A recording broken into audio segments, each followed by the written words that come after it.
হঠাৎই দেশ জুড়ে একটা আতঙ্কের পরিবেশ তৈরি করেছে হিউম্যান মেটানিউমো ভাইরাস বা এইচএমপি।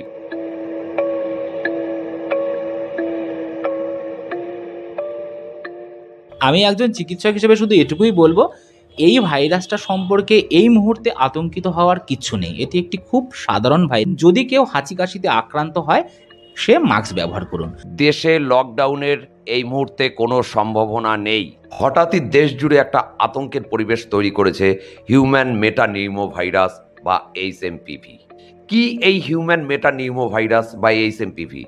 এটা কি করোনার থেকে ভয়ঙ্কর? কতটা বিপদ ঘটাতে পারে, কতটা মৃত্যু ঘটাতে পারে, মানুষের জীবনে কতটা প্রভাব ফেলতে পারে, জানবো সমস্ত কিছুই।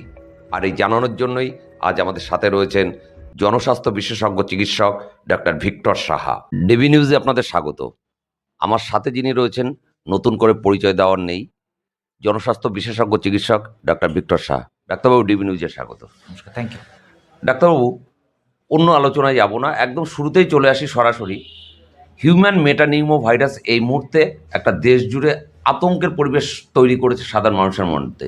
আমাকেও অনেকে জিজ্ঞাসা করছে যে এই ভাইরাস নিয়ে, আসলে এই ভাইরাসটা কি? প্রথমত, হিউম্যান মেটানিউমো ভাইরাস নিয়ে আতঙ্কিত হওয়ার কোনো কারণই নেই। এই মুহূর্তে হিউম্যান মেটানিউমো ভাইরাস আমাদের কাছে নতুন নয়।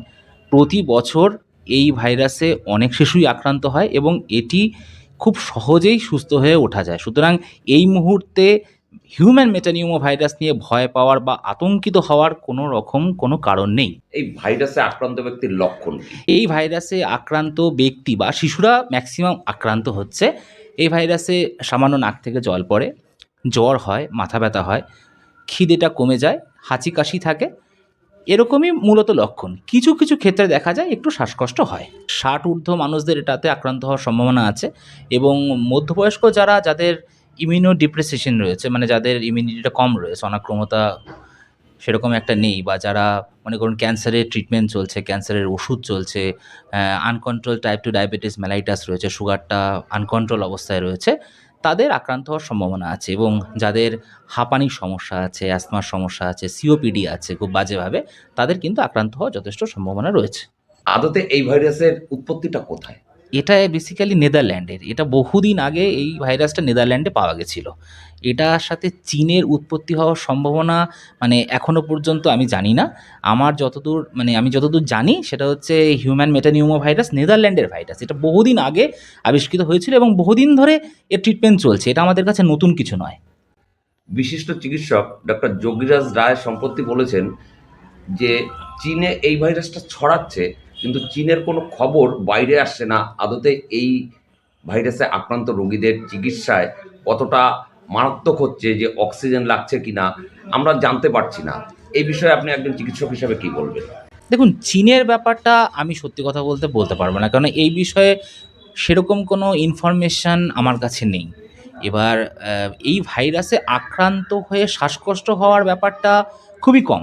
তবে হতে পারে যারা, আমি যেরকম আপনাকে প্রথমে বললাম, যাদের রোগ প্রতিরোধ ক্ষমতাটা কম, তাদের যদি এই ভাইরাস আক্রান্ত হয়, এই ভাইরাস কেন, যে কোনো ভাইরাসে আক্রান্ত হলে সেটা অনেকটা খারাপ রূপ ধারণ করে তাদের ক্ষেত্রে।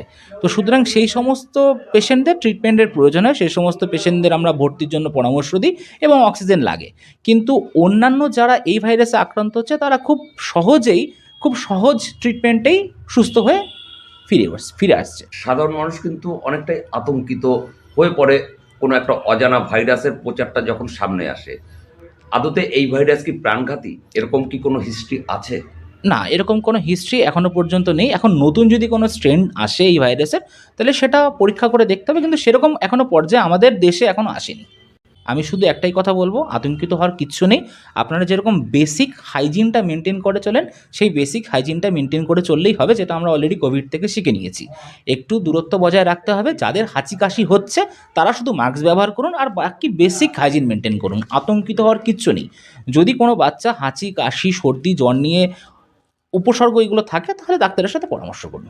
এই উপসর্গ থাকলে কি যে কোনো রুগী সরকারি হাসপাতালেই যেতে পারবে? অবশ্যই যেতে পারবে। আপনি কি পরামর্শ দেবেন? আমি পরামর্শ এটাই দেবো, আতঙ্কিত হবেন না। এটা নিয়ে আতঙ্কিত হওয়ার কিচ্ছু নেই।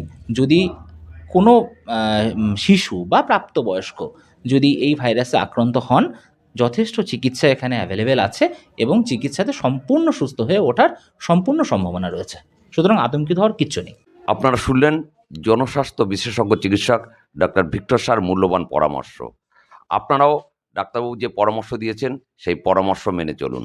আর হ্যাঁ, একটা কথা, ইতিমধ্যে কিন্তু সোশ্যাল মিডিয়ায় খুব ছড়িয়ে গেছে যে আবার লকডাউন হতে পারে এই ভাইরাসের কারণে।